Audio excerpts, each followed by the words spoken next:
क'क्राझारनि बड'फा नोगोर ग्रीनफील्डआव खुंफुंजानाय गेदेरथार बिराद बाथौ आरो खेराइया दिनै थामथि सानाव आगान होबाय।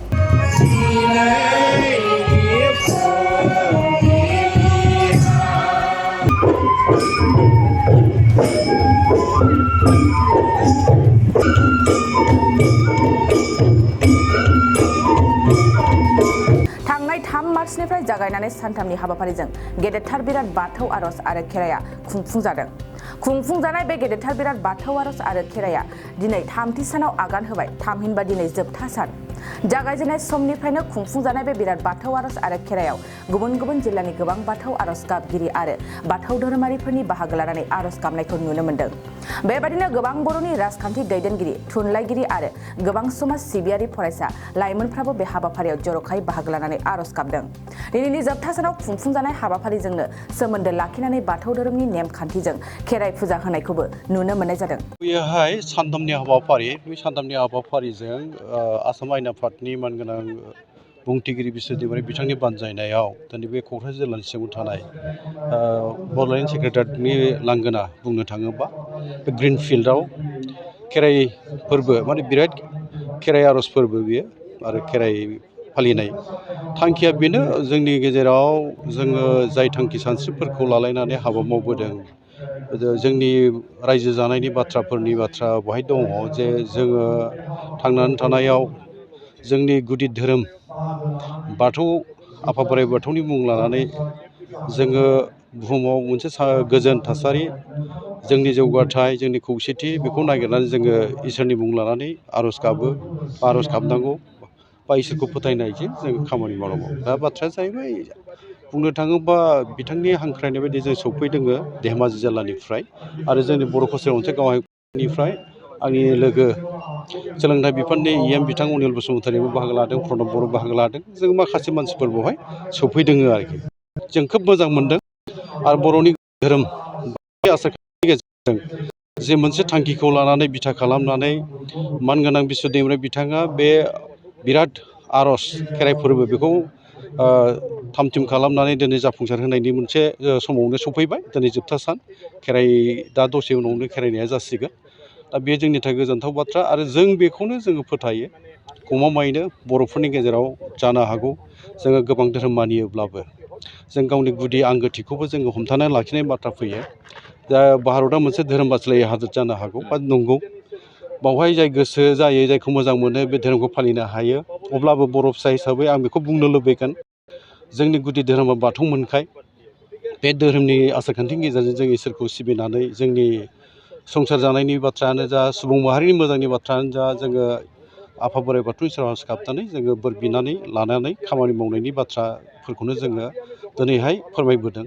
आरो आं बेखौ बुंनो लुबैगोन जे जोङो भारतनि जि मोनसे संबिजिराव मोनथाय होनाय धोरोम बासिलायै हादोर हिसाबै भारत हादोरा, बावहाय दिनै बर'फोरनि गेजेराव बुंनो थाङोबा ब्रह्म धोरोम सिबिनायनि बाथ्रा जों बुंनो हायो। बर'फ्रा ब्रह्म धोरोमखौ गनायनानै लाबाय आरो खृष्टान धोरोम गनायनानै लाबाय, फालिबोदों आरो सतसंगि धोरोम जोङो फालिबोदों। फालिनो हागौ, फालिथों, फालिनांगौ।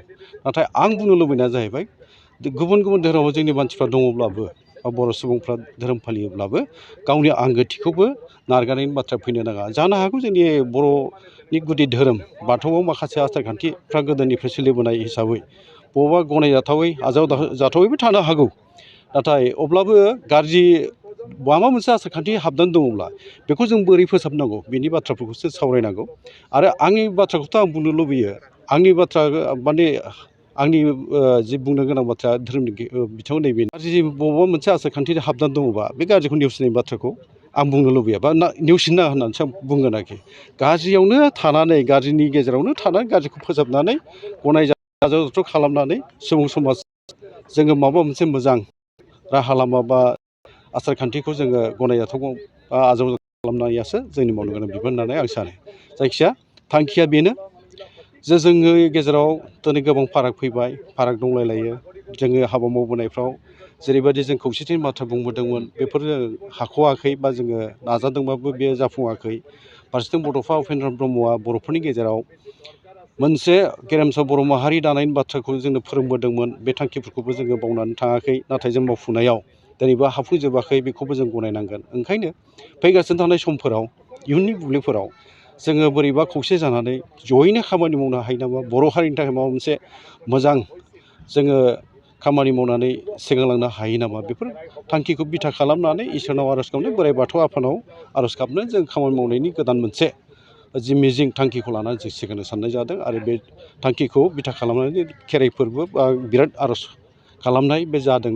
ओंखायनो आङो जोंनि बर' कसारि अनसाय गावनि खुंथागिरि जानानै बिथांमोन बिश्व दैमारि आसाम आयेन आफादनि बुंथिगिरि बिथांनो थोजासे साबायखर आङो बावहरो आरोखि। सिबिनायनि नामाव धोरोम सिबिबानोथ' जाया, माने जोङो गोजौ थाखोनि माबा मोनसे साजायलायनाय बा माबा मोनसे दिनैनि बे ग्लबेलाइज जि मुगानि बाथ्रा नोंथाङा बुंदों, आरो जेराव कम्पिउटार इन्टारनेट जुग फैबाय, डिजिटेल मुगा फैबाय, बावहाय जोंनि जि मोनसे मावनो साननो बा साननानै मावनो लानाय थांखि हाबाफारिफोर, बेफोरो जुगनि जि मोनसे गोदान सोदोमस्रि बारनांनाय बे मुगाजों खाबजानानै जोङो सिगां लांनांगौआथ' गोब्राब, नाथाय जों नाजानांगोन। आरो आंथ' बुंनो लुबैगोन जोंनि दिनैनि मुगाया जाहैबाय बादायलायनायनि मोनसे मुगा फैबाय। बावहाय जोंनि मावनो लानायफ्रा, आं बुंनो लुबैगोन जे जोंनि सुबुंफ्रा आरो बुहुमावनो नैबे मोनसे कम्पिटिटिभ मोनसे बादायथि सम जेराव मुगाया दिनै सोलिगासिनो दङ। ओंखायनो आंनि बुंनो लुबैनायाबो बे जे दिनैनि मुगायाथ' गोरों आरो माने मावथि सुबुंफोरनिसो मुगासै। जाय माने अलसिया, जाय एलेहुवा आरो मावथि नङा आरो गोरों जानो हायाखै, बावहाय जोङो भुगिनांबाय थानायनि मोनसे खाबु दङ। आरो ओंखायनो जों जेसेबां खैदां खैफोद दुखु सात जारला सहायनो हाथों मानो, लेखा फरायनाय फारसेबो मोजोबनो हानांसिगोन। आरो जोंनि आइ आफा गारजेनफ्रा गथ' गथायखौ फोरोंनायाव साग्रिद आरो सांग्रां जानांसिगौ। आरो गोबां जेंना जेथोआथ' जिउ खुंनायाव जों लोगो मोनखायो, आरो जेंना जेथो खैदां खैफोद सौसिनानै जोंनि दावगानायनि बाथ्राखौ जोङो लांबाय थानांगोन आरोखि। दा बाथ्राया जाहैबाय इसोरनि सिबिनायनि जि बाथ्राफोरखौ दिनैहाय जोङो गोबां सावरायबाय, मोनथिबोबाय, गोबाङानो गोबां बिबुंथि होयो, रावनाबो गोरोबलाया। जायखि धोरोमखौ मानिया, नाथाय इसोरा सासेयानो, बे सासे इसोरखौनो जों सिबियो, गुबुन गुबुन मुं होनानै सिबियो। बे बाथ्राफोरखौ जों बयबोआनो मिथिलायखायो। बाथ्राया बेल', जों इसोरनि नामाव इसोर सिबिनानै आरो दिनैनि समावहाय धोरोमखौ इसोर सिबिनायनि नामजों लोगोसे मा खालामनो नागिरो, माखासे सुबिदा बायदि खाबुफोर राजखान्थिगिरिफोर थाबाय, बिसोरो बेखौ बाहायनानै राजखान्थि मुलाम्फा हासिल खालामनायनि जि खामानि मावो, बेफोर बाथ्राफोरखौबो जोङो सावरायबोदों बा मिथिबोदों आरोखि। नाथायबा बे जानो नाङा। जेब्ला धोरोमनि जि मोनसे गोथार थांखि सानस्रि, धोरोमहा गुवार मोनसे गावहानो माबा दङ, नोजोर दङ, बा बेवहाय सानस्रि दङ, बेखौ जोङो जेब्ला राजखान्थियाव बाहायहैबाय, बे गिलु बालु मोनसे फोजोबस्रांनायनिबो राहाबो जानो हागौ आरोखि, लामाबो जानो हागौ। ओंखायनो हानायसेबां आंनिफ्रायथ' आं बुंनो लुबैगोन, जोङो राजखान्थियाव धोरोमखौ गलायनो नाङा बा बेखौ फुनदेरनो नाङा। आंनि मोन्दांथियाव आं बेखौ बुंनो लुबैगोन। नङाब्ला सानसे समाव जोंनि गेजेरावबो धोरोम दावहा फैनो हागौ। ओरैनो माब्लाबा फैसिबो धोरोम दावहा फैसि जानो नागिरनायबो जोङो जोंनि गेजेरावबो नुनो मोननाय जायो। ओंखायनो आं बेखौसो खावलायनो लुबैदों, दहायबो एसे आं बुंबाय, एसे बुंबाय, जे धोरोम बासिलायै हादोर हिसाबै जोंनि आइखौ मोजां मोनो, बेखौ जों धोरोमखौ मानिनो हाखायो। बाथ्राया बेल', जायखि धोरोमखौ मानियाथों मानो, मानियो, सिबिनांगौ, मानिनांगौ। नाथायबा गावनि बर' फिसा हिसाबै गावनिखौ जोङो बावनानै थांना, आं बेखौल' खावलायनो लुबैयो आरोखि। खावलायनो लुबैनाया आंना बे। दा ओंखायनो आं बेखौनो बुंनो लुबैगोन जे दिनैनि बे मुगा, बे मुगाजों खाबजानानै धोरोमनि बाथ्राखौथ' नोङो बुंनानै फोजोबनो हाखाया। गुबुन धोरोमनि जि मोनसे सान्थौ बा सानस्रि, बे गुबुनै आरो बेखौ फिदिंनानैबो बुंनो हागौ। जोंहाबो जोंनिजों जों बुङो। आरो जोङो बेखौनो मिथिबोदों आरो रोखा जाबोदों, जोङो फरायनानैबो मोनबोदों आरो उन्दै समनिफ्रायनो नुबोबाय जे जोंनि धोरोमा बाथौ धोरोम, बर'नि गुदि धोरोमा बाथौ धोरोम, बेखौ जों बयबो रोखा। ओंखायनो आंबो मोनसे बाथ्राखौल' एसे बुंफालांबाय थादों। मोनसे बाथ्रा बेल' जे जायखि धोरोम मानियाथों मानो, नाथाय गावनि आंगोथिखौ बावनानै थांनो नाङा, बे गावनि आंगोथिखौ नासयनो नाङा, बे आंनि खावलायनाय आरोखि। बाइक सालायनो मोजां मोनग्राफोरनि थाखाय गोजोनथाव खौरां। मार्च दाननि 22, 23 आरो 24 अक्ट' सानथामनि थाखाय दावहारु अट' एजेन्सिया नोंथांनो लाबोगासिनो मेगालन काम एक्सचेन्ज मेला। बे मेगालन काम एक्सचेन्ज मेलाखौ क'क्राझार बड'लेण्ड गेस्ट हाउसनि साखाथियावनो खुंफुंगोन।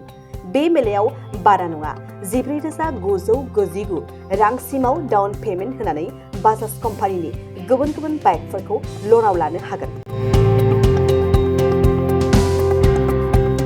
एक्सचेन्ज खालामग्राफोरनि थाखाय एक्सचेन्ज ब'नासबो थागोन। बाइक सालायनायाव हमनो थाखाय बायगिरिया बेसेन लायालासे हेलमेटबो मोनगोन।